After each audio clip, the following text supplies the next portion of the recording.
हम लोग श्रीमद् भगवद गीता के 6वें अध्याय को लेकर चिंतन कर रहे हैं। तो यहाँ तक विचार हुआ था, जो योगारूढ़ है उस परब्रह्मा परमात्मा को प्राप्त होता है। ऐसे जो प्राप्त हुए पुरुष का लक्षण और उसका महत्ता ये बता दिया भगवान। ज्ञान विज्ञान तृप्तात्मा कूटस्थो विजितेन्द्रिया इत्यादि के द्वारा, और उसके साथ साथ जो योगारूढ़ पुरुष है वो सब में समान भी होता है, चाहे तो हितैषी हो, मित्र हो, मध्यस्थ हो, अथवा अप्रिय करने वाला हो अथवा प्रिय करने वाला बंधु हो, सभी में समान होता है। वही क्या है, विशिष्ट है अथवा विमुच्यते, मुक्त भी होता है। यहाँ तक हम लोगों ने विचार किया था। आगे बता रहे देखिए 10वें श्लोक में, अतएवं उत्तम फल प्राप्तये। अतएवं, अतः ऐसे होने से जो उत्तम फल है, जो श्रेष्ठ फल है, उत्कृष्ट फल है, क्योंकि फल में भी तारतम्यता है। जो श्रेष्ठ उत्कृष्ट फल प्राप्ति के लिए यहाँ अंगों सहित योग का विधान करने जा रहे हैं। कुछ साधक के लिए कुछ अंग आवश्यकता है, साधना है। साधना के बिना वो पूर्ण नहीं हो सकता है, उत्तम फल नहीं मिल सकता है। उसको बताने जा रहे। देखिए 10वें श्लोक में, श्लोक देखिए, योगी युञ्जीत सतता मात्मानं रहसि स्थितः एकाकीयत चित्तात्मा निराशीर परिग्रह। भगवान बता रहे योगी। योगी का मतलब यहाँ ध्यान योगी लेना, कर्म योगी नहीं। जो ध्यान योगी है क्या करे, युञ्जीतः सततम। युञ्जीत का मतलब है लगावे, सततम, जो उस ध्यान में निरंतर लगावे, सतत लगावे। अभी देखिए यहाँ सतत शब्द के द्वारा यहाँ ये संकेत कर रहे, तो 3 विशेषणों का यहाँ संकेत कर रहे सतत के द्वारा। योग सूत्र में वहाँ अभ्यास का लक्षण किया है। अभ्यास वैराग्यम तन्निरोधा, उसके बाद अभ्यास का लक्षण किया है। सतु दीर्घ कालः नैरन्तर्य सत्कार सेविताम दृढ़ भूमि, वह 3 विशेषण है। तो यहाँ भी एक आधार सत्कार पूर्वक, नैरन्तर्य और दीर्घ कालतः, ये 3 विशेषण दिखा रहे। ये सततम शब्द के द्वारा विशेषण त्रय अंतर्भूत है। तो एक शब्द है, 3 विशेषण अंतर। एक तो आधार सत्कार पूरक होना चाहिए। कोई भी जो कार्य करते हैं आधार सत्कार हो तभी वो फलदायक होता है। तो भी थोड़ा समय करने से नहीं, नैरंतर्यम, निरंतर। अच्छा, निरंतर एक दिन तो किया ऐसा नहीं, दीर्घ काल, लंबे समय तक। ये तीन विशेषण को संकेत कर रहे भगवान जी।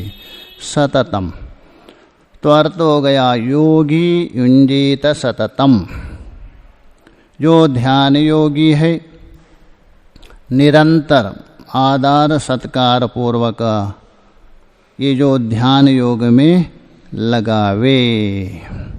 अच्छा किसको लगावे? तो बोलता आत्मानम, अपने आत्मा को। अरे आत्मा को क्या ध्यान योग में लगाएंगे?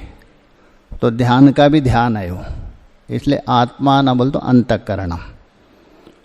अपना जो अंतःकरण है, मन है, उसको लगावे। किसमें? वो जो ध्यान योग में लगावे, आत्मान। अच्छा ठीक है, ध्यान योग में लगावे अंतःकरण में, बाजार में बैठ गए, भीड़ भाड़ में नहीं, रहसी स्थितः। रहसी बोल तो एकांत, एकांत में रहा कर।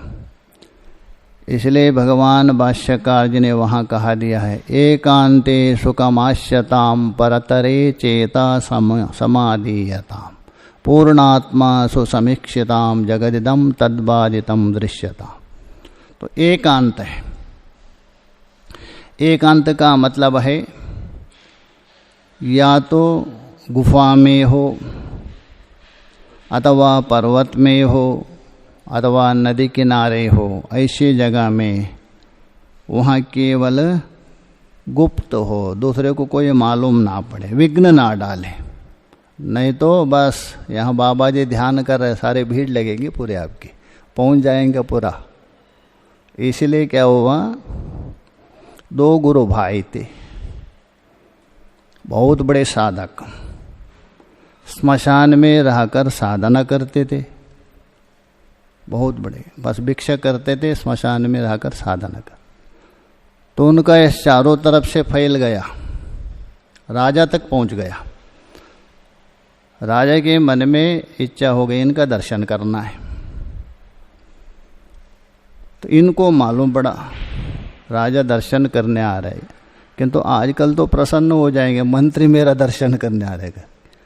एक ने कहा गुरु भाई काम बिगड़ रहे हैं, यदि राजा आ गया सारी प्रजा बाद में भीड़ लगेगी, साधना ठप होगा। दूसरे ने कहा गुरु भाई कोई चिंता नहीं, आने दो।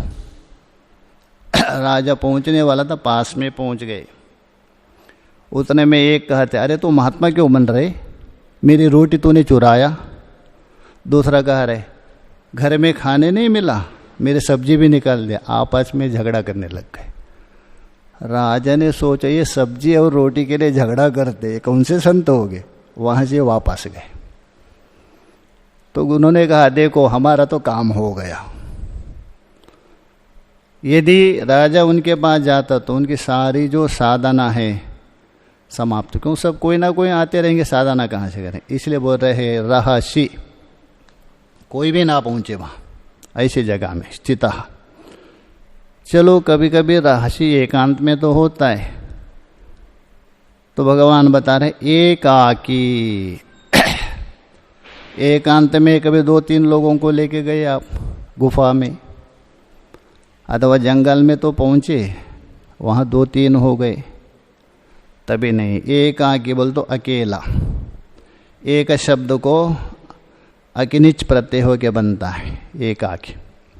इसलिए कहा दिया है शास्त्र में एकाकिनः तपो द्वाभ्याम पठनम गायनम त्रिभिः चतुर्भिः गमनम क्षेत्रम पंचभिर्बहुभिरणः, ऐसा आया है शास्त्र में। एकाकिनः तपो, तप तो अकेले में होता है, और अध्ययन जो करते हैं द्वाभ्याम पठनम, तभी होगा ना, दोनों का चर्चा कभी होगा। 2 व्यक्ति है तभी पठन पाठन होता है, विचार कर सकते। द्वाभ्याम पठनम और गायनम त्रिभिः, संगीत गाना हो तो कम से कम 3 होना चाहिए, एक गाने वाला और 2 बजाने वाले, कुछ ना कुछ करने वाले, 3 होने चाहिए। चतुर्भिः गमनम, दूर देश में जाते हैं कम से कम 4 व्यक्ति होने चाहिए लंबे यात्रा में, क्योंकि एक बीमार हो गया दूसरों संभालने के लिए। क्षेत्रम पंचविद, खेती का काम करते हुए कम से कम 5 होना चाहिए, तभी बढ़िया खेती हो। अकेला क्या करेगा 5 की। और बहुबीर रणे, युद्ध क्षेत्र में बहुत होता है, ऐसा है, इसलिए तप में एकाकी माना है। तो इसलिए हम बता रहे एकाकी, एकाकी बोल तो अकेला। और वहाँ क्या करे, यतचित्तात्मा। अभी देखिए यहाँ रहसी स्थितः एक साधन हो गई, एकाकी दूसरा, यतचित्तात्मा तीसरा, निराशी और अपरिग्रह ये 2, 5 बता दिया यहाँ साधक के लिए। 5 यहाँ साधना बता दिया। यतचित्तात्मा का मतलब है, चित्त मतलब अंतःकरण और आत्मा मतलब शरीर, इन दोनों की क्रिया को बिल्कुल अपना वशीभूत किया, अधीन किया, वो भी होना चाहिए। और निराशी अपरिग्रह चौथा और 5वां। निराशी का मतलब है कोई भी इच्छा ना हो, क्योंकि इच्छा है प्रतिबंधक माना जाता है। आशा यदि है आप साधना नहीं कर सकते। साधक के लिए दूर बात है, विद्यार्थी के लिए विधान के शास्त्र में कामम क्रोधम तथा लोभम स्वादम श्रृंगार कौस्तुके अतिनिद्रातिसेवे च हेष्टो विद्यार्थी वर्जयेत। 8 विद्यार्थी को छोड़ना है। कामम क्रोधम लोभम, स्वादम बढ़िया वो साधु होना चाहिए, स्वादु नहीं, और श्रृंगार कौस्तुके, श्रृंगार का मतलब सजाना, कौस्तुके बोल तो हंसी मजाक खेला, ये भी निषेध किया है। अतिनिद्रा अतिसेवे च हेष्टो विद्यार्थी वर्जयेत, वहाँ विद्यार्थी और साधक दोनों के लिए माना है, शास्त्र में आया। तो इसलिए यहाँ बता रहे निराशी, आशा रहित। अपरिग्रह, अपरिग्रह का मतलब है समाधि अनुष्ठान अनुपयुक्तस्य वस्तुमात्रस्य असंग्रह। आपके साधना में जितना आवश्यकता है, क्योंकि कुछ तो जरूरत पड़ेगा ना भोजन आदि के लिए, अथवा शुरू में वस्त्र भी चाहिए, यदि ठंडी क्षेत्र में हो तो कंबल आदि, इसलिए वहाँ क्या है समाधि अनुष्ठान अनुपयुक्त। समाधि साधना में जो उपयुक्त नहीं है ऐसा वस्त्रों का संग्रह नहीं करना, ये हो गया अपरिग्रह। ये 5 साधना, इनके साथ क्या करे, उस योगी उस ध्यान योग में लगे। इन साधना से भाष्य में देखिए, योगी का अर्थ कर रहे ध्यायी, अतः ध्यान योगी, ध्यान करने वाला ध्यान योगी। क्या करे, युंजीता, उसी का अर्थ कर रहे समादद्यात्, सम्यक दद्यात्, अर्थात बिल्कुल ध्यान में स्थित किया करे, लगावे मन। समादद्यात् बोल तो अच्छे प्रकार, सम्यक रूपेण। वो भी कैसा, सततम, सतत बोल तो निरंतर। अभी बताया ना 3 विशेषण युक्त, आधार सत्कार, निरंतर्य और दीर्घकाल। सर्वदा, सर्वदा बोल तो सभी समय में। आत्मानम, उसका अर्थ करें कि अंतकरणम, मिथ्यात्मा लेना। तो कहने का मतलब अपना जो अंतकरण है, मन है, निरंतर उस ध्यान योग में लगावे। कौन योगी बोल तो ध्यान योगी।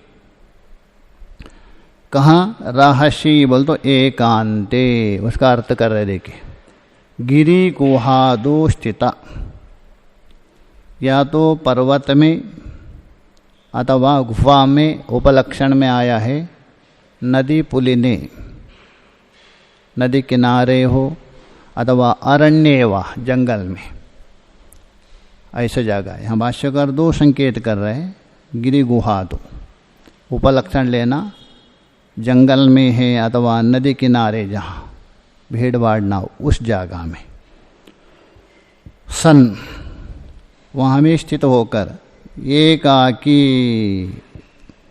असहाय, एकाकी बोल तो किसी की सहायता लेकर नहीं, अन्य कोई साथ में ना रहे, क्योंकि साधक के लिए यदि साथ में रहे तो अवश्य कुछ ना कुछ चिढ़ेगा, वार्तालाप, तो इसलिए असहाय, सहायता के बिना अकेला। रहसि स्थितः एकाकी च इति विशेषणात्, यहाँ भगवान दो विशेषण दे रहे ध्यान योगी का। ऐसा तो और भी है, यतचित्तात्मा भी है, निराशी है, अपरिग्रह भी है, किंतु मुख्य रूप से रहसि और एकाकी ये जो विशेषण दे रहे, इसे सिद्ध होता है संन्यासम कृत्व इत्यर्थः। ये विशेषण यह द्योतित कर रहे, यह बोध कर रहे, संन्यास ग्रहण करके ही योग का साधन करे, क्योंकि रहस्य और एकाकी में कौन रह सकता है, गृहस्थी का तो संभव नहीं है। इसलिए संन्यास ग्रहण करके ध्यान योग में लगे, ये अर्थ होता है, इत्यर्थ। कैसा तो बता रहे, यत चित्तात्मा, चित्तम का अर्थ कर रहे हैं अंतःकरणम। यद्यपि चित्त है, अंतःकरण की एक वृत्ति विशेष है। यहाँ वृत्ति वृत्तिमतोर अभेद, वृत्ति और वृत्तिमत है ना, उसको अभेद व्यवहार होता है। जैसा शिकी ध्वस्त व्यवहार होता है, शिकी ध्वस्त। शिकी मतलब शिका अश्या अस्थिति, शिकी चोटी वाला, पहले चोटी रख के आ गया था, कुछ दिन के बाद चोटी कटवाया, संन्यास है, बोल तो शिकी ध्वस्ता। अभी क्या प्रयोग कर रहे हैं, शिकी ध्वस्ता। अरे शिकी ध्वस्ता तो आपके सामने कहाँ से आया वो, वह शिकी और शिका को अभेद करके व्यवहार कर रहे। शिकी नष्ट नहीं हुआ, शिका नष्ट हो गए, अभेद किया। लोक में भी देखिए, आप जाते बाजार में, ये तो अनुभव गम्य है। हे रिक्शा इधर आ जाओ, रिक्शा आएगा क्या आपके पास, आप किसको बुला रहे हैं, रिक्शे वाले को, अभेद करके। वैसे ही यहाँ बता रहे हैं, चित्त का मतलब यद्यपि वृत्ति है, वृत्ति वृत्तिमतोर अभेद करके यहाँ अंतकरण का वाचक है। तो चित्तम अंतकरणम, आत्मा का अर्थ कर रहे देह शरीर, च संयतो, इन दोनों को संयमित करके। अच्छा, इन दोनों को संयमित का मतलब क्या, जो अंतःकरण में उठने वाली वृत्ति है, अंतःकरण की जो क्रिया है, हलचल, उसको संयमित करके, और शरीर में होने वाली जो क्रिया है उसको संयमित करके। तो ये बोले देहा च संयतो यस्य स यत चित्तात्मा, जिसका जो अंतःकरण और शरीर दोनों बिल्कुल स्थिर हो गया, जीत लिया, वश किया आपने, उसको बोलते यत चित्तात्मा। यतः बोलते संयमित। और कैसे है, निराशी, आशी कहते हैं, आशा एक प्रकार की तृष्णा, ये वस्तु मुझे मिले, ये वस्तु मिले, इस प्रकार की तृष्णा, चाहत। और निर्गता आशी, तृष्णा रहित और चाहत रहित, वीत तृष्णा। अपरिग्रह च परिग्रह रहिता, परिग्रह को सबसे बड़ा दोष माना जाता है साधक के लिए। केवल शरीर निर्वाह है उतना ही ग्रहण करे, उससे अतिरिक्त नहीं। तो अपरिग्रह त संन्यासित्वे अपि त्यक्तः सर्वपरिग्रह संयुञ्जीत इत्यर्थ। देखिए, एकाकी और रहसी शब्द के द्वारा क्या द्योतित हो रहे? सन्यासी का। भाष्यकार जी ने कहा कभी कभी सन्यासी होने पर भी सबका संग्रह करना अथवा उसके अंदर इच्छा रहते, उसको भी त्यागना पड़ेगा। इसलिए बोले सन्यासित्वे अपि त्यक्तः सर्व परिग्रह सन युंजीता।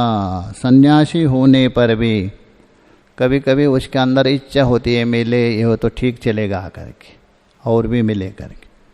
इसलिए जो संग्रह का त्याग करके उस ध्यान योग में लगे, उसका अभ्यास करे, ये बता दिया। आगे जो बता रहे ध्यान योग करने की कुछ प्रक्रिया, उसके लिए कुछ आवश्यकता है, उसको बता रहे। अतः इदानीं योगम युञ्जतः, अतः बोल तो ऊपर तो ध्यान योग करे, कैसे करे, उसके अंदर क्या क्या आवश्यकता है, साधना, ये बता दिया। उसके बाद इदानीं बोल तो ऊपर जो ध्यान करे ये बताने के पश्चात योगम युञ्जातः, अर्थात योग के साधन में लगे हुए, आसना आहारः विहारादीनां योग साधनत्वेन नियमो वक्तव्यः। क्योंकि ऊपर बताया था ना, अपरिग्रह बता दिया। अपरिग्रह बोल तो सब कुछ त्याग दिया आपने, तो योग के लिए कुछ आवश्यकता है ना, इसके लिए यहाँ बता रहे हैं। कौन? आसन। आसन का मतलब है जिसमें बैठा जाता है। आस्यते अस्मिन् इति आसन। आसन, क्योंकि आप ध्यान करें खड़े होकर सोकर नहीं, ब्रह्मसूत्र में विचार किया है। चतुर्था अध्याय है ना, उसमें प्रथम पाद में ध्यान कैसा करे, सोकर करे, खड़े होकर करे, अथवा आसन में बैठ करके। वहाँ सिद्धांत ने कहा नहीं, खड़े होकर आप गिर जाएंगे, और सो कर यदि करेंगे तो सो जाएंगे। इसलिए वहाँ बताया आसीन संभवात, बैठ करके ही आसन में ध्यान होता है, ये ब्रह्मसूत्र में बता। इसलिए यहाँ भी वही बता रहे। आहार विहारादीनां योग साधनत्वेन नियमो वक्तव्य। ये सब योग के साधन रूप नियम है, अवश्यम भावी, अनिवार्य है, उसको कहना है। प्राप्त योग लक्षणम यत फलादि च इति अत आरभ्यते। उसके बाद योग को प्राप्त हुए पुरुष का लक्षण और उसका फल, ये भी बताना है। कुछ योग के लिए अवश्यंभावी सामग्री है, उसको भी बताना है, और योग को प्राप्त हुए पुरुष का लक्षण और उसका फल, ये सब कुछ बताना है इसमें। इसलिए अता आरभ्यते, इससे आगे का जो श्लोक है इसलिए प्रारंभ हो रहा है। उसमें सबसे पहले बता रहे तत्र। तत्र बोल तो ऊपर बताए ना, आसन है, आहार है, विहार है, इनमें से आसनम ये वा तावत प्रथमम उच्यते। सबसे पहले आसन का ही यहाँ वर्णन कर रहे। सबसे पहले उसको देखिए। शुचो देशे प्रतिष्ठाप्य स्थिरमासनमात्मनः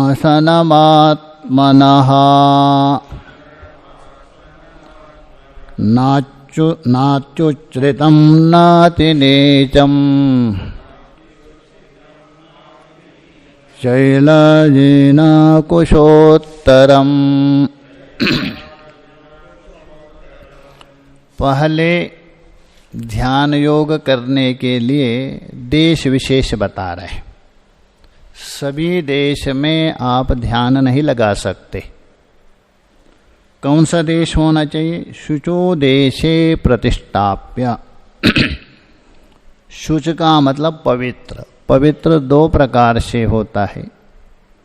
एक स्वभावता पवित्र है और एक को आप पवित्र करते हैं। जैसा झाड़ू है गोबर लगा के पवित्र किया जाता है, एक स्वभावता पवित्र, एक पवित्र करके, दोनों, किंतु पवित्र तो चाहिए। ऐसा शुचो देशे पवित्र देशे प्रतिष्ठाप्य, वहाँ प्रतिष्ठाप्य बोल तो स्थापन करके, लगा करके, किसको? आसन को। स्थिरम, वहाँ भी कैसा है? स्थिरम आसनम प्रतिष्ठाप्य, बिल्कुल स्थिर होना चाहिए, हिलना डुलने जैसा नहीं हुआ। स्थिरम आसनम प्रतिष्ठाप्य आत्मनः, ये नहीं दूसरे का आसन उठा के डाल दिया, नहीं, अपना ही होना चाहिए। किसी किसी का आदन होता है, दूसरे का उठाया उसमें बैठना, निषेध किया है। क्योंकि आप साधना में बैठ रहे, दूसरे व्यक्ति का संस्कार कैसा है आपको पता नहीं, वो संस्कार है वो आपके अंदर प्रविष्ट हो सकता है। जैसे जैसा आप साधना में जाएगा, सूक्ष्माति सूक्ष्म भी आपको व्यवधान डालता है। इसलिए अपना ही आसन होना चाहिए, पात्र भी अपना हो तो उत्तम है। जैसा कोई एक योगी था बहुत बड़ा, जंगल में एकांत में बैठ के साधना करता था, कोई जाते ही नहीं थे, ऐसा जंगल था। एक दिन क्या हुआ, एक सोनार, वो प्रतिदिन घूमता था, घूमने जाता था भोर में प्रातःकाल। उस दिन रास्ता भटक गया, उस जंगल में गया, तो जाते जाते बस वहीं पहुंच गया। देखा उस योगी जी का कुटिया, देखा उन्होंने, प्यास भी लगी थी उनको, देखा इधर उधर चारों तरफ से कोई है ही नहीं। एक कमंडल में जल भर के रखा था, उस जल को उन्होंने पी लिया, और वहीं एक बावड़ी थी, उससे जल भर के वैसे ही रख दिया। और जो योगी राज थे साधक, वो अपना कार्य निपटने के लिए गए थे, डोल डाल आदि के लिए। और उनका नियम था डोल डाल करके स्नान करके खूब एक पानी पीते थे कमंडल, उसके बाद आसन में बैठ जाते थे। वैसे स्नान आदि किया, जल पी लिया, आसन में बैठ गए। पहले बैठते उसको ध्यान लगता था, आज सारा उल्टा ध्यान लग रहा है उसको। वो सोच रहे अरे आप जंगल में अकेला है, बुढ़ापे में आपका सेवा कौन करेंगे, कोई शिष्य है, कोई हो, मकान हो, सारा चिंतन होने लग गया। योगी ने सोचा आज हो रहे तो क्या, पहले बैठते ही ध्यान लग रहा है, आज बार बार ध्यान निकला, इसमें क्यों? समझ गए कुछ ना कुछ गड़बड़ है जल में। बाहर आ गए, योग क्रिया था, कुंजली क्रिया करते हुए जल को पूरा वमन कर दिया, उल्टी कर दिया 2-3 बार, और कमंडल को अच्छे प्रकार से मिट्टी से धो लिया बढ़िया 2-3 बार। दोबारा जल पी के बैठ गए, तभी समाधिस्थ हो गए। और वो जो सोनार ने जो जल पिया था उसका दिमाग घूम गया, पेड़ के नीचे बैठ गया, अरे ये संसार बेकार है, किसके लिए कमाना है, कौन तेरा है, कोई नहीं, तुझे संन्यास लेना चाहिए, अभी जाना ही नहीं घर, बैठे रहे। और ये योगी का एक नियम था, ध्यान के बाद वो टालने जाते थे, तो बाहर जाते वो सोनार बैठे, प्रणाम किया, गुरुजी प्रणाम, तो मुझे भी आप संन्यास बना दीजिए। तो उन्होंने पूछा आप कहाँ से आए, इस जंगल में कोई आते नहीं, कहाँ से पहुँच गए, सारा बता, ऐसा ऐसा क्या करते थे सब। तभी उनको मिला, हाँ ठीक है, आपने जो जल भर के रखा था इसलिए मुझे ऐसा हुआ, आपका जल मैंने पी लिया इसलिए आपका संस्कार मेरे अंदर घूमा, मेरा जल आपने पिया था इसलिए मेरा संस्कार सन्यासी का। उन्होंने कहा ठीक है, आपको सन्यासी तो बनाएंगे किंतु अभी नहीं, घर में जाओ, 15 दिन के बाद आओ। 15 दिन का, 1 हफ्ते के बाद वैसे है। कहने का मतलब ये संस्कार है इतना प्रबल है, ये तो वैज्ञानिक लोग भी मानते, इसलिए हम बता रहे हैं। आत्मना आसनम, अपना ही होना चाहिए, दूसरे का नहीं। उसमें विचार किया बहुत विचारकों ने, क्यों? इसमें भेदभाव की दृष्टि नहीं है, छुआछूत की नहीं, आपके साधना में विघ्न ना आ जावे इसलिए। और कैसा, ना अति उच्चरेतम, बहुत ऊंचा भी नहीं होना चाहिए। मान दीजिए किसी कारण से आपको झपके आ गए, नीचे गिर गए, कमर ही टूट जाएगा, इसलिए ऊंचा भी नहीं होना चाहिए। ना अति नीचम, गड्ढा खोद के नीचे भी नहीं, पानी घुस जाएगा, इसलिए नीचे भी नहीं, मतलब मध्यम होना चाहिए। और आसन कैसे बिताना चाहिए बता रहे, चैला अजिनहा कुशोत्तरम।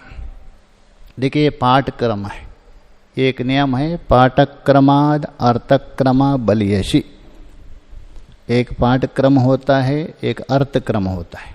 जैसा आप लोग श्रवण किया होगा बृहदारण्यक में, आत्मवारे द्रष्टव्या श्रोतव्या मंतव्या निधिध्यासितव्या। अच्छा, आत्मवारे दृष्टव्य, आत्मा का यदि देख लिया, अनुभव किया, श्रवण मनन किसके लिए, काय के लिए, इसलिए वहाँ ये पाठ क्रम है। अर्थ क्रम है, आत्मवारे श्रोतव्य मंतव्य निधिध्यासितव्य अनंतर द्रष्टव्य, अर्थ क्रम। इसी प्रकार यहाँ भी नीचे है अपना कुश,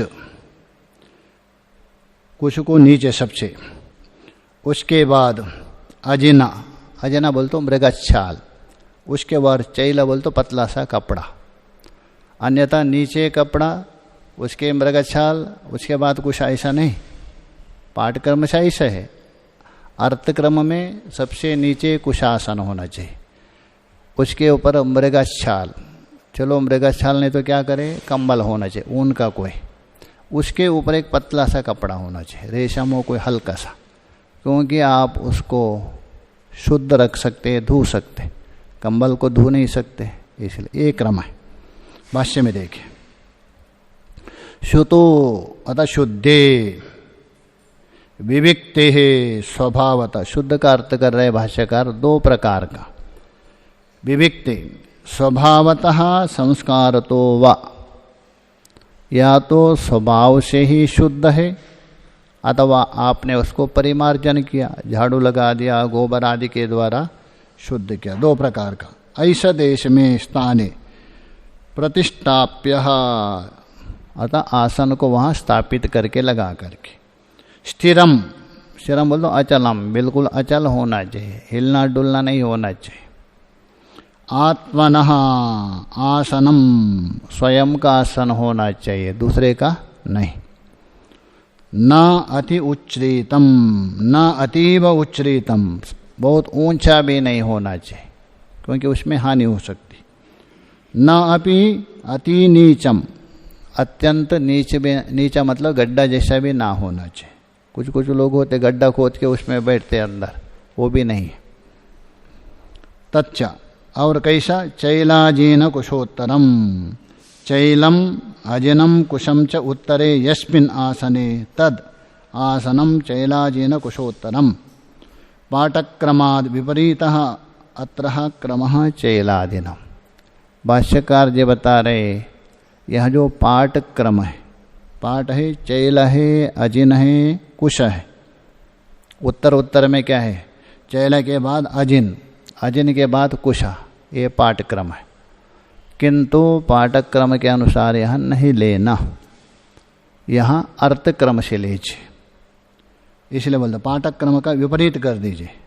तो नीचे सबसे कुशासन, उसके ऊपर मृगचर्म, उसके ऊपर चैल बोल तो पतला कपड़ा, इस प्रकार।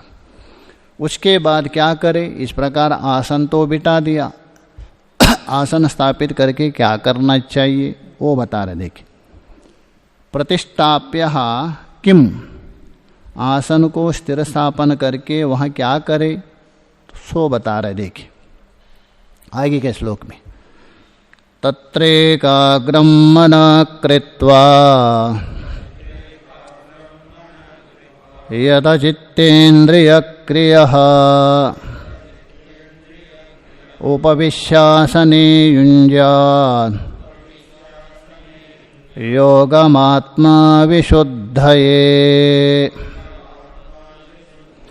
तत्रः, आगे अन्वयी, तत्रः आसने उपविश्य, इस प्रकार जो बताया हुआ आसन में बैठ करके, उपविश्य बोल तो जैसा भी है, सिद्धासन हो, पद्मासन है, उससे बैठ करके। मनः एकाग्रम कृत्वा, मन को बिल्कुल संयमित करके, यतः चित्तेन्द्रियः क्रियः, और अंतःकरण है, इंद्रिय है, इन सब की क्रिया को बिल्कुल जीत कर अर्थात वशीभूत करके, स्थिर करके उस आसन में बैठ करके युञ्जात अर्थात योग का साधन करे। युञ्जात बोल तो योग का साधन, मन उस ध्यान में लगावे। काय के लिए, क्यों लगावे?